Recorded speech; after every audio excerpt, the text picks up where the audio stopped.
Kryetari i Partisë Socialiste Edi Rama i drejtohet të gjithë qytetarëve shqiptar duke i ftuar ata të dalin në demonstratën e 18 shkurtit në bulevardin dëshmorë të Kombit. Edhe në këtë dalje publike, zoti Rama ka deklaruar se demonstrata e Partisë Socialiste do të jetë paqësore dhe e pandalshme. Me çdo që dëshiron të demonstrojë paqësisht, por vendosmërisht, për largimin e Saliut dhe zgjedhje të reja, të lira e të ndershme. Me këdo për këdo që sot nuk përballon dot më çmimet e ushqimit përditshëm, të cilat rriten sepse ata që vodhen zgjedhjet po e vjedhin përdit Shqipërinë, duke zbrasur xhepat e familjeve të zakonshme të këtij vendi dhe duke vrarë edhe të ardhmen e këtij vendi.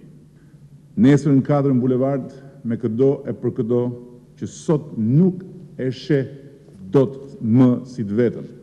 Këtë qeveri përgjegjëse për 4 vrasjet makabër dhe për të gjitha plagosjet me armë zjarri në mes Tiranës, të cilat u shkrepën mbi popullin nga regjimi i Kusaris, që vrau për të vazhduar të vjedhë.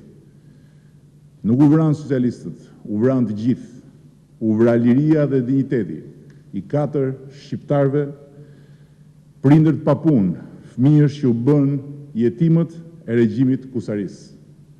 Zoti Rama ka rishtuar një sër arsyesh për cilat sipas tij të gjithë qytetarët shqiptar duhet i bashkohen thirrjes së Partisë Socialiste për të dalë në bulevardin dëshmorë të Kombit ditën e premte në orën 16 për të protestuar kundër kësaj qeverie.